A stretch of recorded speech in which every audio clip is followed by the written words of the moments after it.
করছি Sunday suspense, কান টান উত্তেজনা।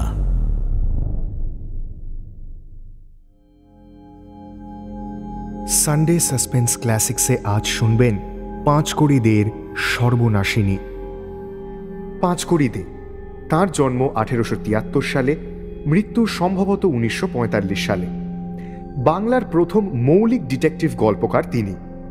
ডিটেকটিভ উপন্যাস লিখে অত্যন্ত জনপ্রিয়তা লাভ করেন। তাঁর লেখা বইয়ের মধ্যে নীলবসনা সুন্দরী, মায়াবী, মনোরমা উল্লেখযোগ্য। শুরু হচ্ছে সর্বনাশিনী।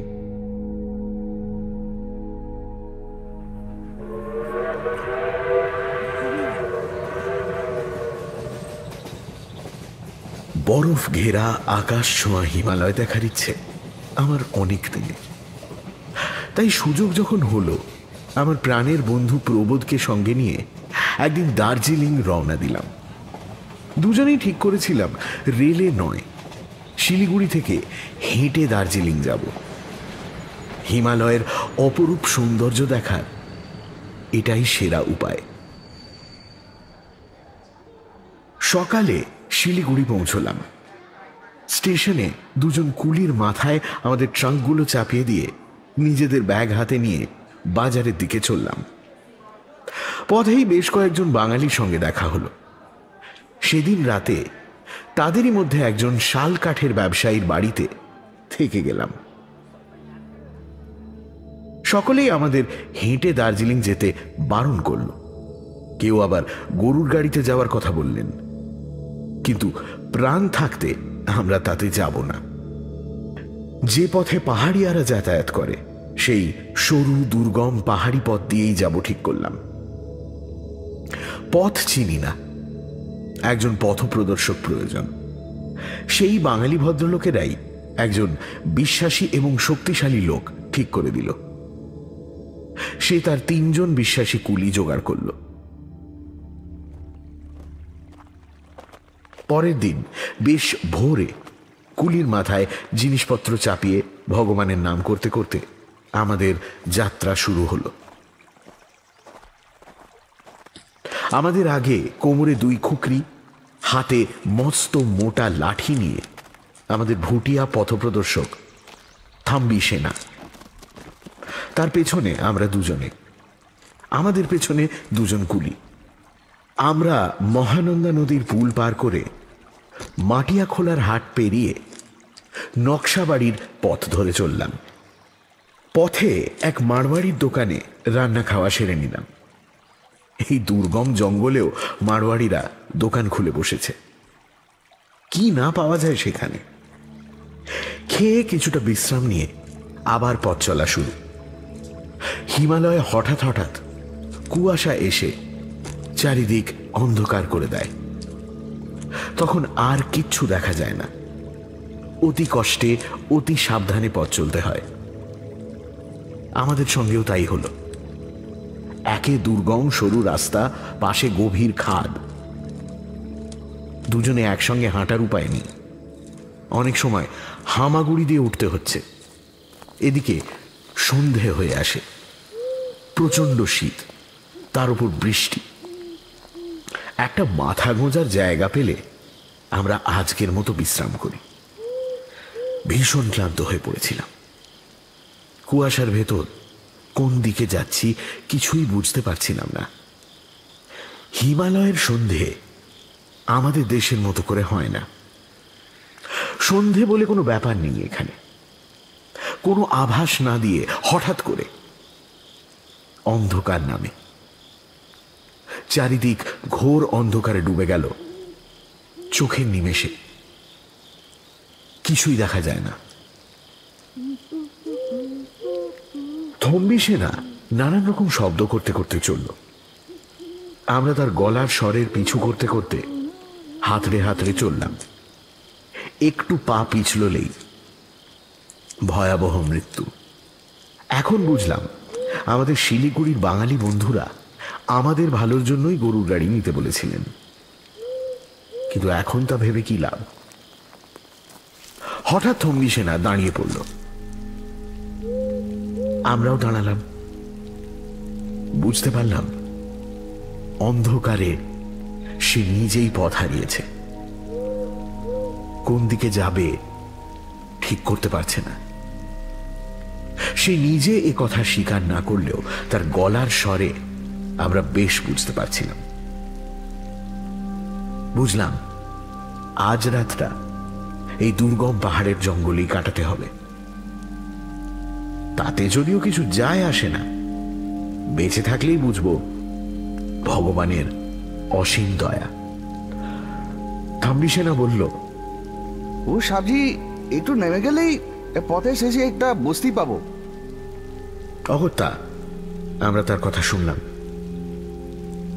কিন্তু কয়েক পা যাওয়া মাত্রই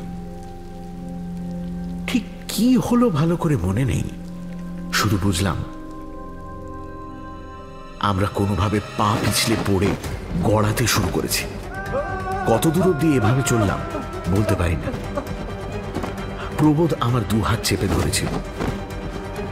শব্দ শুনে বুঝলাম থাম্বি সেনা আর কুলিরাও গড়িয়ে গড়িয়ে এদিকেই আসছে। হঠাৎ যেন কিছুতে লেগে আমরা আটকে গেলাম।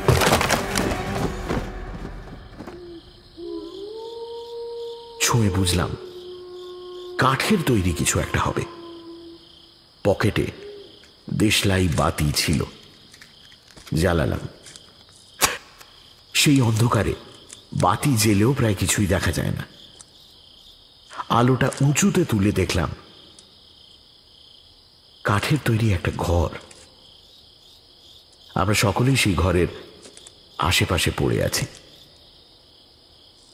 অনেক কষ্টে উঠে দাঁড়ালাম।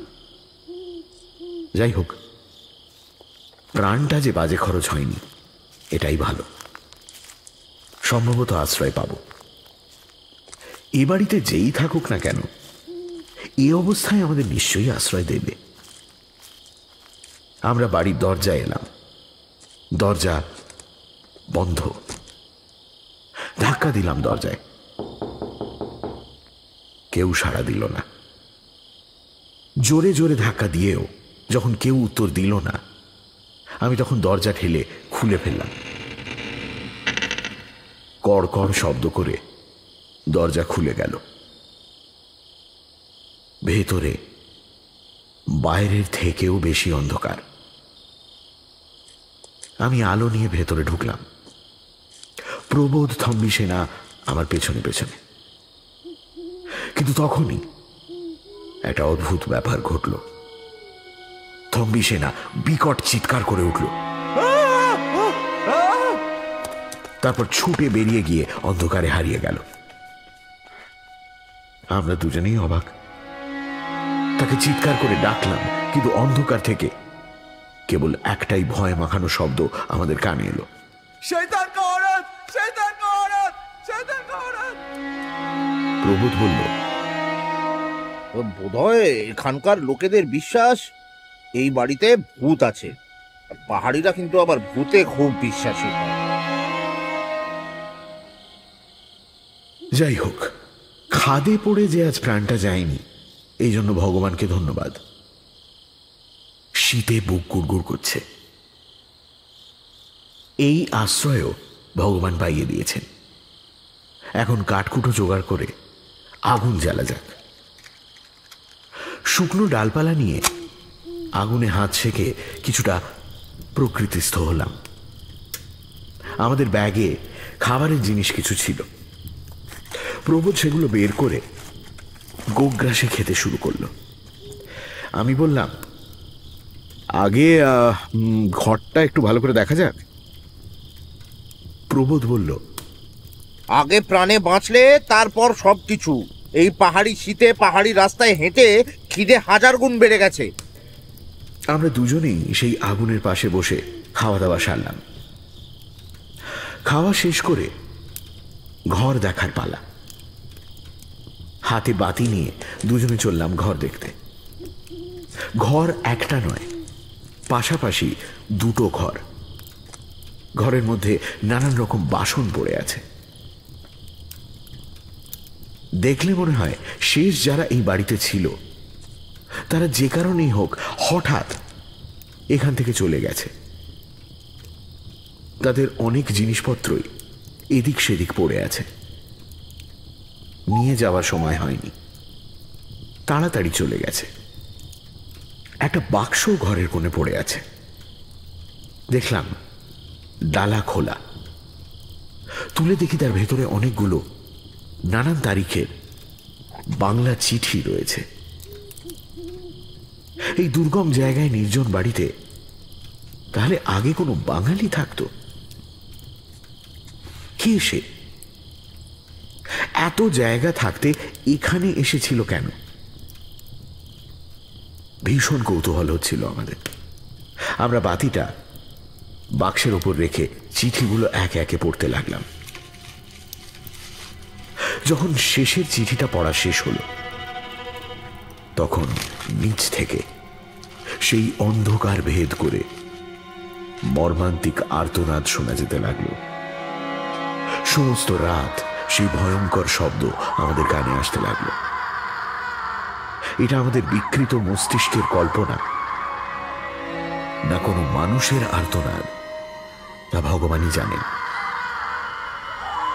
আমরা শুধু এটুকুই বলতে পারি যে আমরা সেদিন সারা রাত সেই ঘরের মধ্যে জেগে বসেছিলাম।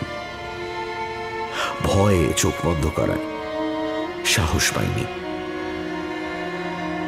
যেসব চিঠি আমরা পড়েছিলাম তার প্রথমটা এই: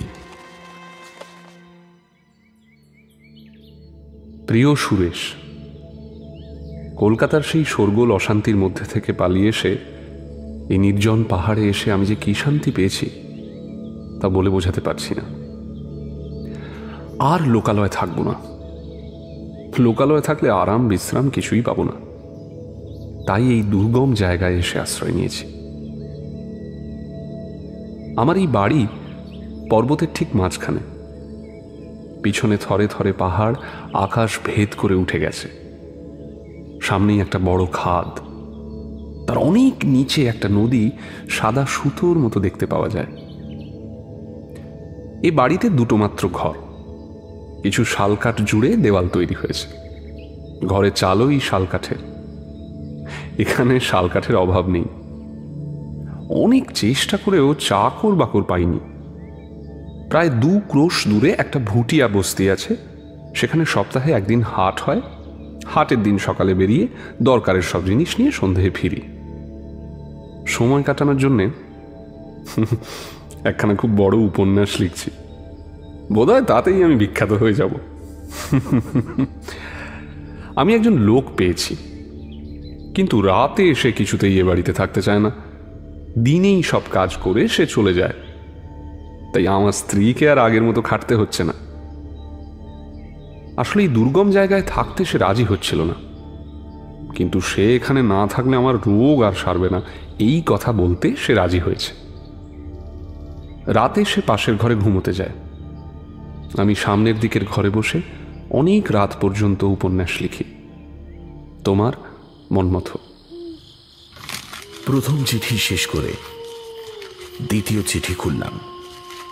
এই চিঠিতে সেই উপন্যাসের কথা এবং সেই উপন্যাসের প্রশংসার ভাগই বেশি।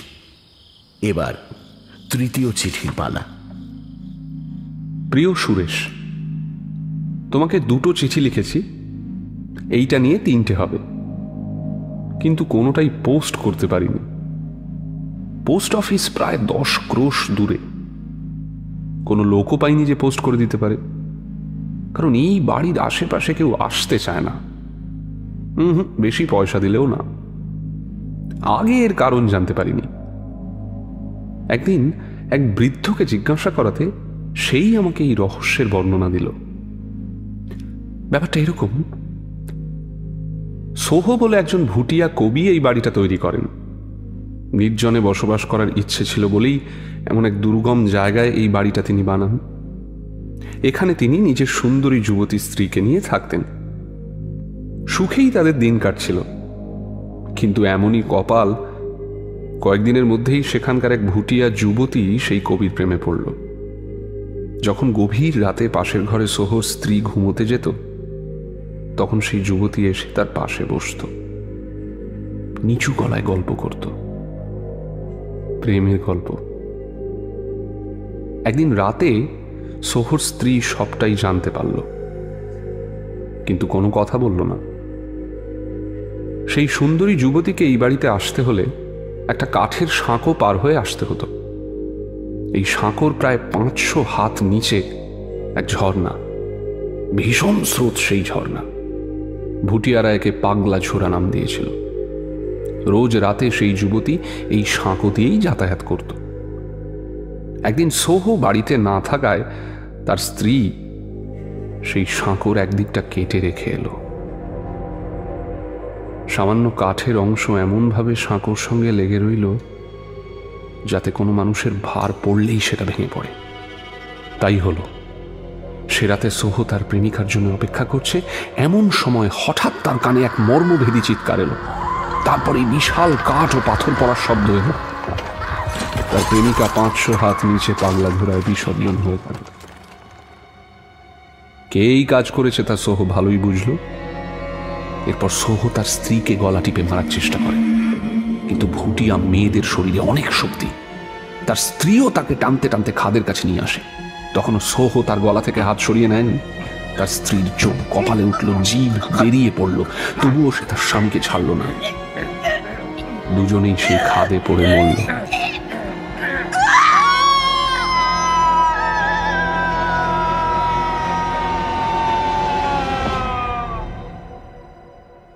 তারপর থেকে সোহর প্রেমিকা প্রেত হয়ে এই বাড়িতে আসে। ভেতরে আলো দেখলে দরজায় ধাক্কা দেয়। তাকে ভেতরে ঢুকতে দেবে না এমন সাধ্য কারুর নেই। অনেকেই এই বাড়িতে থাকতে এসেছে, কিন্তু এই বাড়িতে যারা থেকেছে তাদেরই মৃত্যু হয়েছে। এই জন্যই কেউ সাহস করে এখানে আসে না। আমার বাজারপত্র সব আমাকেই করে আনতে হয়, তাই এখনো পর্যন্ত চিঠিগুলো পোস্ট করতে পারিনি। তোমার মন মতো। তৃতীয় চিঠিটা পড়ে খানিকক্ষণ চুপ করে বসে রইলাম। তারপর চতুর্থ চিঠিটা খুললাম। প্রিয় সুরেশ,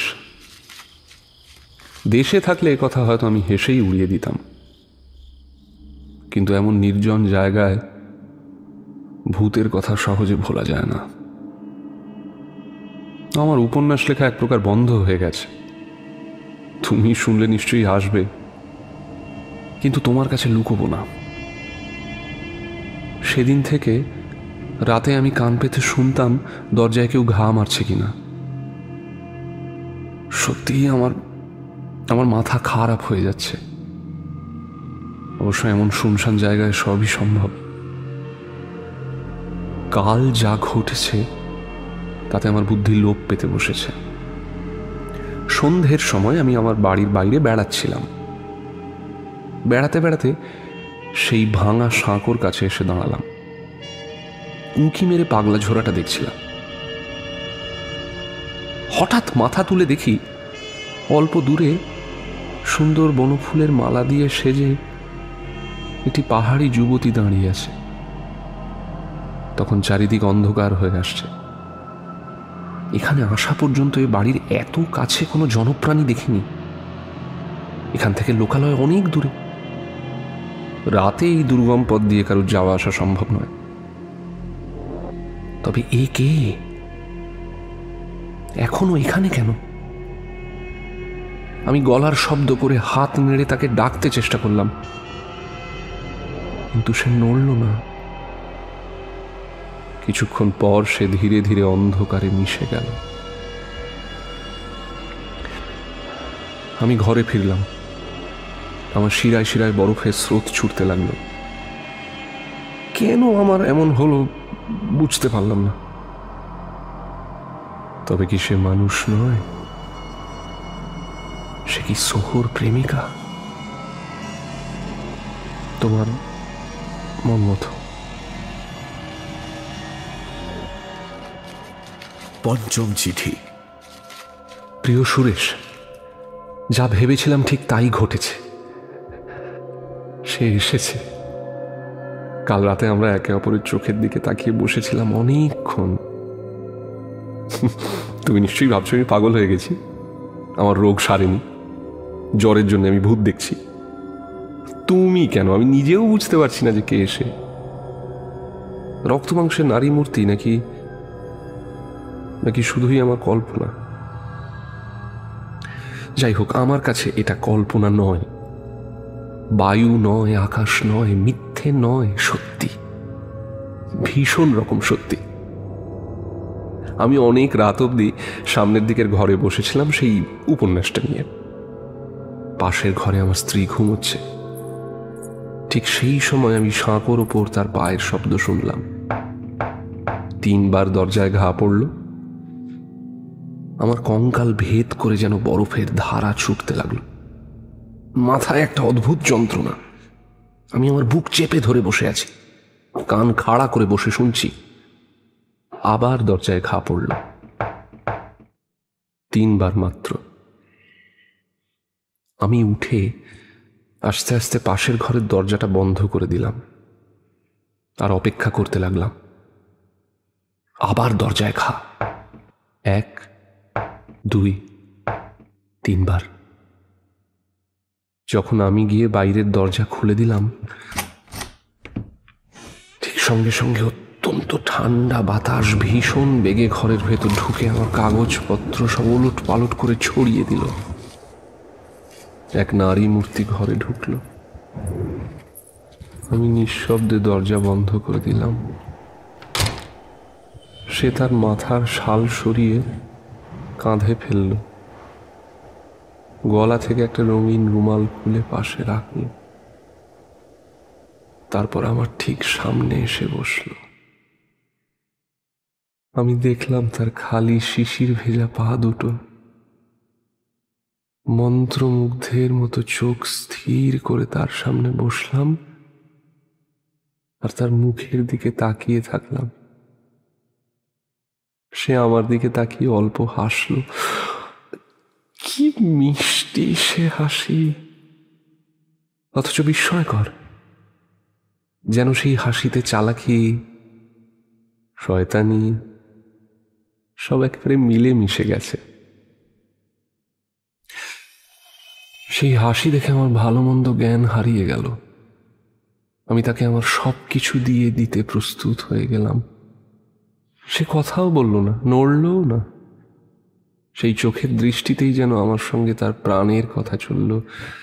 কি আনন্দ, কি সুখ, সে যে কি তা বলার ক্ষমতা আমার নেই। কতক্ষণ এভাবে আমি বসেছিলাম জানি না। হঠাৎ সে কান পেতে কি যেন শুনল। পাশের ঘর থেকে একটা হালকা শব্দ কানে এলো। অমনি সে তাড়াতাড়ি করে তার শালটা মাথায় টেনে উঠে দাঁড়ালো। তারপর দরজা খুলে ঘর থেকে বেরিয়ে গেল। যাওয়ার সময় দরজা বন্ধ করে গেল। আমি ভেতরের ঘরের শেকল খুলে কান পেতে শুনলাম, কোনো শব্দ নেই। আমি ওখানেই ঘুমিয়ে পড়েছিলাম। ঘুম থেকে উঠেই মনে পড়ল সেই যুবতী রাতে তার রুমালটা নিয়ে যেতে ভুলে গেছে। সে যেখানে বসেছিল তার চলে যাবার পরও আমি সেখানে রুমালটা দেখেছিলাম। সেটা লুকিয়ে রাখবো বলে সেদিকে তাকিয়ে দেখি সেখানে রুমালটা নেই। আমার স্ত্রী ঝাঁট দিয়ে ঘর পরিষ্কার করছে, আমার চায়ের জল গরম করছে। সে আমার দিকে 2-1 বার তাকালো। আমি তাকে এমনভাবে তাকাতে দেখিনি কখনো। কিন্তু সে কোনো কথা বলল না,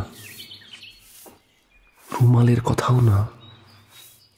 আমার মনে হচ্ছে গতকাল রাতের ঘটনা আমার স্বপ্ন মাত্র। কিন্তু সন্ধেবেলা আমি দূর থেকে লক্ষ্য করলাম আমার স্ত্রী সেই রুমালটা নিয়ে ভালো করে দেখছে। আমাকে সে দেখতে পাচ্ছে না। কতবার ভাবতে চেষ্টা করলাম গতকাল রাতে আসা স্ত্রীলোক সত্যিই কোনো স্ত্রীলোক, প্রেতাত্মা নয়। কিন্তু মানুষ তো মানুষকে চিনতে পারে। কালকে সেই স্ত্রীলোক যে কোনো রক্ত মাংসের মানুষ নয় তা আমি মনে মনে ভালোই বুঝতে পারছিলাম। এখান থেকে 2 ক্রোশের মধ্যে কোনো লোকালয় নেই। দিনের বেলায় এখানে চলাফেরা করা বিপজ্জনক। এই শীতের রাতে দুর্গম রাস্তায় কোন স্ত্রীলোক এই বাড়িতে আসতে পারে? কোন স্ত্রীলোকের উপস্থিতিতে শিরায় শিরায় অস্থি মজ্জায় বরফ স্রোত বয়ে যায়? যাই হোক, সে যদি আরেকবার আসে তাহলে তার সঙ্গে একটু কথা বলবো, হাত বাড়িয়ে তাকে ধরবো। তাহলেই দেখতে পাবো সে রক্ত মাংসের জীব নাকি ছায়া মাত্র। তোমার মন মতো। ষষ্ঠ চিঠি। প্রিয় সুরেশ, এইসব চিঠি যে কখনো তুমি পাবে সে আশা আমার আর নেই। এগুলো আমি তোমাকে পাঠাবই না। তোমার কাছে এগুলো আমার পাগলামো বলে মনে হবে। এসব লিখছি মনের যন্ত্রণায়। এভাবে না লিখে রাখলে হয়তো চিৎকার করে মনের জ্বালা মেটাতে হতো। রোজ আসে, সে রোজ আসে, সেই রকম ভাবেই আমার কাছে বসে, আমার চোখের দিকে চোখ রেখে বসে থাকে, সেই মায়াজালের হাসি হেসে আমাকে আত্মহারা করে দেয়, আমার অস্তিত্ব হারিয়ে যেতে থাকে। এখন আমার উপন্যাস লেখা একেবারেই বন্ধ হয়ে গেছে। লেখার চেষ্টাও করি না, শুধু তার পায়ের শব্দ শোনার জন্য কান পেতে অপেক্ষা করতে থাকি। সাঁকোর ওপর দিয়ে, ঘাসের ওপর দিয়ে, দরজায় ঘা দেওয়ার শব্দ। সে এলে আমি কথাই বলতে পারি না। রোজ ভাবি আজ কথা বলবোই, কিন্তু সে এলে সব ভুলে যাই। কাল রাতে যখন আমরা দুজন এভাবে বসেছিলাম, হঠাৎ আমার চোখ গেল পাশের ঘরের জানলার দিকে। মনে হলো কে যেন সামনে থেকে মুখ সরিয়ে নিল। সে তার শাল মাথায় টেনে নিমেষে ঘর থেকে বেরিয়ে গেল।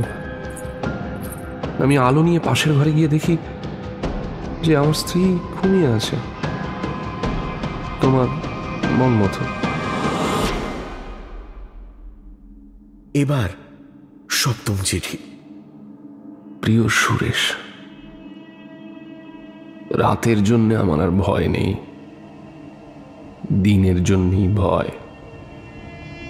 যে স্ত্রীলোককে আমি আমার স্ত্রী বলে আসছি, তাকে এখন আমি প্রচন্ড ঘেন্না করি। সে ঘেন্নার কোনো সীমা নেই, শেষ নেই। তার যত্ন, শ্রদ্ধা, আদর সবই এখন বিষের মতো মনে হয়। কি যেন একটা হয়, তার চোখের দিকে তাকালেই আমি চমকে উঠি। সে সব দেখেছে, জানতে পেরেছে সব, আমি সেটা জানি। অথচ সে আমাকে এখনো ভালোবাসে, আগের মতো যত্ন করে, ভক্তি টক্তিও করে আগের মতোই। তবু আমার কেবলই মনে হয় সবই জাল, সবই মিথ্যে, সবই ছলনা। আমি জানি সে সব যাবে, তাহলে কেন এই ভীষণ প্রতিহিংসার আয়োজন করছে? তোমার মন মতো। অষ্টম চিঠি। প্রিয় সুরেশ, আজ সকালে আমি হাটে যাব বলে বেরোলাম। আমার স্ত্রী দরজায় দাঁড়িয়ে রইল। দূরে গিয়ে তাকিয়ে দেখি তাকে একটা ছোট্ট পুতুলের মতো দেখাচ্ছে। পাহাড়ের বাঁকটা নিতেই তাকে আর দেখা গেল না। তখন আমি কোনো রকমে দৌড়ে অন্য রাস্তা দিয়ে বাড়ির দিকে এগোতে লাগলাম। পাহাড়ি রাস্তায় চলাও তো সহজ নয়, অনেক কষ্টে এলাম। একটা বড় পাথরের পেছন দিকে নিজেকে লুকিয়ে দূর থেকে আমার বাড়ির দিকে নজর রাখলাম। কিছুক্ষণ পর দেখলাম আমার স্ত্রী কুঠার নিয়ে সাঁকোর কাছে এলো। আমি স্পষ্ট দেখতে পেলাম না সে ঠিক কি করছে। কিছুক্ষণ পর সে উঠে দাঁড়ালো। সেই দূর থেকে আমি তার মুখের হাসিটা দেখতে পেলাম। সেই হাসির ভেতর প্রতিহিংসার আগুন জ্বলছে যেন থক থক করে। সে বাড়ির ভেতর ঢুকে গেলে আমিও হাটের দিকে চললাম। হাট থেকে সন্ধ্যের সময় ফিরে আমার স্ত্রীর কাছ থেকে অন্যদিনের মতোই আদর অভ্যর্থনা পেলাম। আমি যে তার ভয়াবহ কাজটা দেখে ফেলেছি তা ঘুণাক্ষরেও তাকে জানতে দিলাম না। সে ভেবেছে কোনো মেয়ে মানুষ রাতে সাঁকো পার হয়ে আমার সঙ্গে প্রেম করতে আসে, তাই সে সাঁকো কেটে রেখে এসেছে। আজ সেই মেয়ে এলে অতল খাদে পড়ে যাবে। আমি কিচ্ছু বললাম না, কিচ্ছু বললাম না আমি। এতেই আজ প্রমাণ হয়ে যাবে রোজ রাতে যে আসে সে মানুষ নাকি প্রেতাত্মা।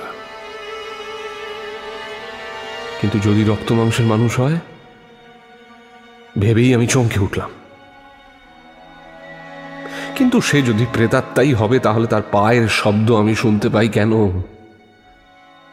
যদি সে প্রেতাত্মাই হয় তাহলে ভাঙা সাঁকো তার কোনো ক্ষতি করতে পারবে না। বেশ হবে, বেশ বেশ হবে। আমার স্ত্রী আচ্ছা জব্দ হবে তখন।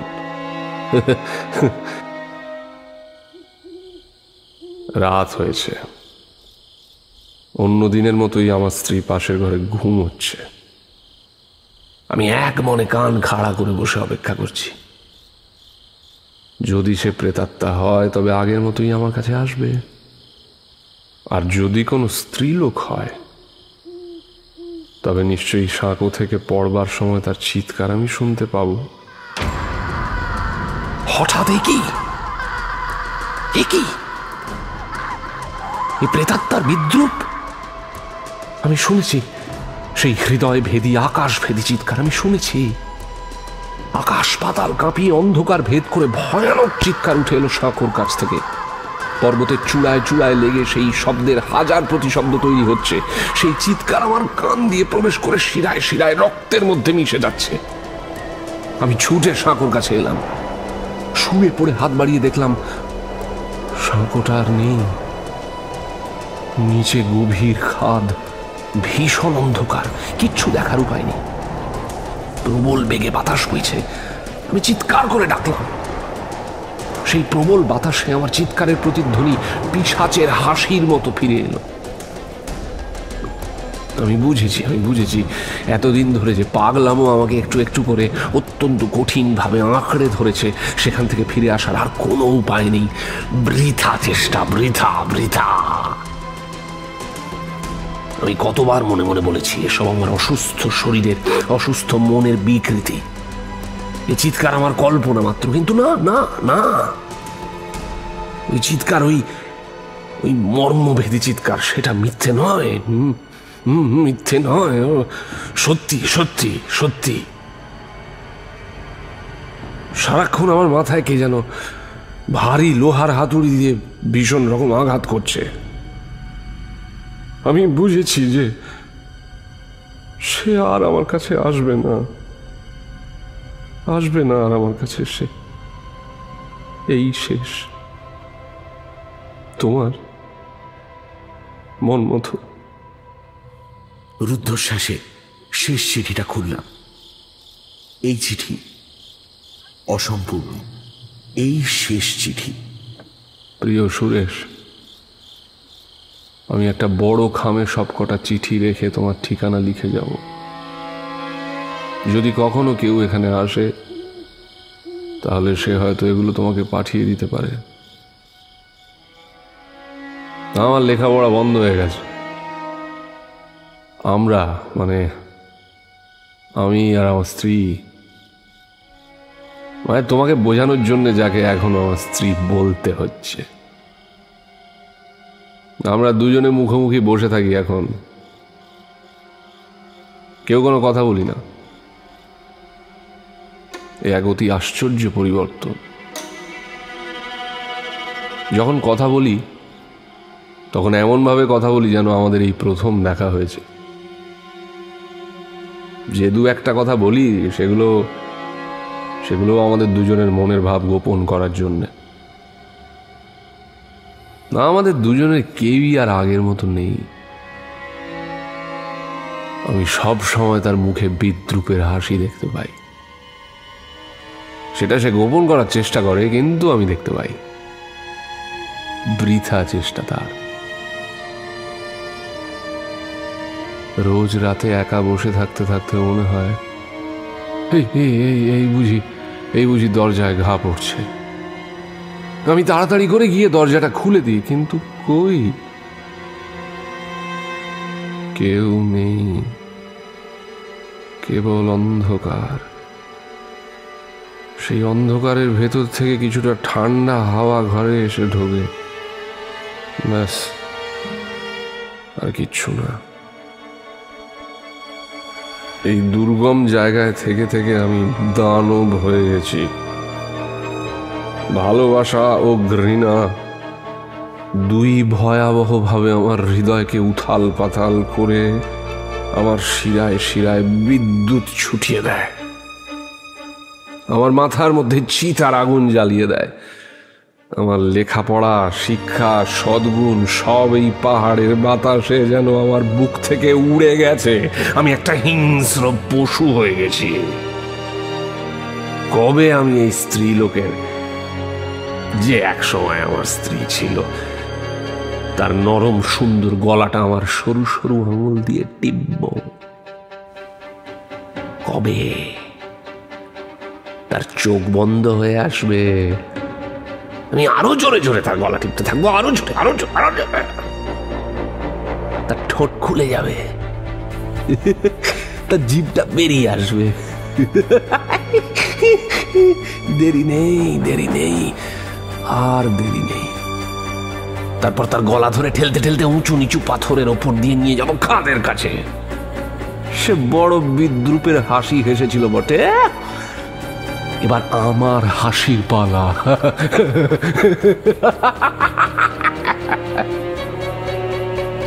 আমি জোর করে আস্তে আস্তে তাকে ঠেলে নিয়ে যাব, আস্তে আস্তে আদর করে।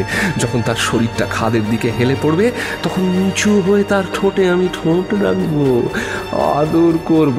তারপর নিচে নিচে, আরো নিচে, কুয়াশার মধ্যে দিয়ে লতা পাতা ভেদ করে পশু পাখিদের চমকে দিয়ে আরো নিচে, আরো নিচে, গভীর খাদে দুজনে একসঙ্গে যাব, যেতেই থাকবো যতক্ষণ না তার সঙ্গে মিলিত হই।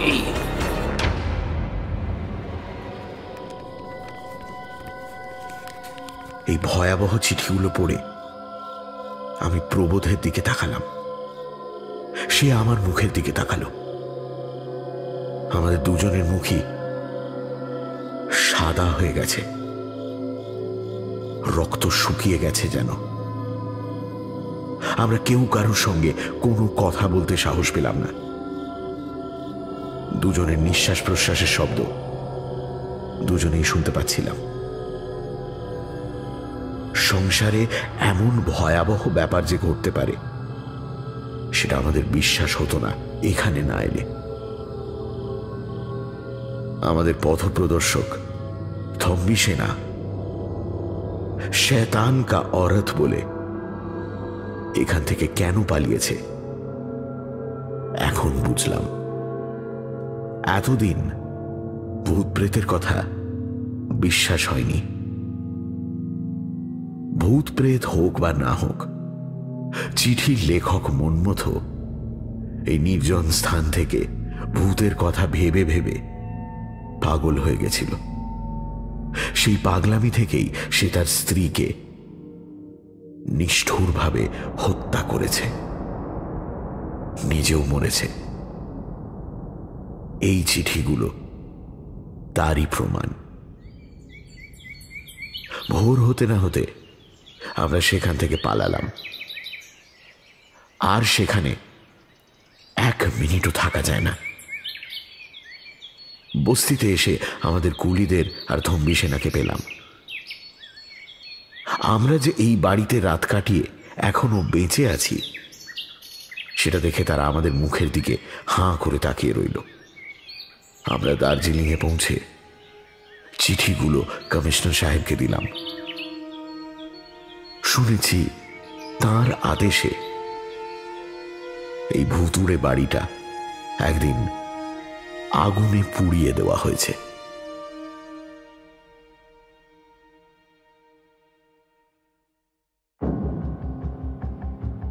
সানডে সাসপেন্স ক্লাসিক্সে আজ শুনলেন পাঁচকড়ি দের লেখা সর্বনাশিনী। দীপ অনির্বাণ ভট্টাচার্য, পুষ্পল রিচার্ড অয়ন্তিকা, নাট্যরূপ বর্ণালী রায়, শব্দগ্রহণ রিচার্ড, ধ্বনি পরিকল্পনা ও আবহ সঙ্গীত সৌম্য এবং শুভ, প্রচার অলঙ্করণ জয়েন দ্য ডটস, পর্ব পরিচালনা গোধূলি, বিশেষ সহযোগিতায় দীপ, সমগ্র পরিকল্পনা ও পরিচালনায় ইন্দ্রাণী।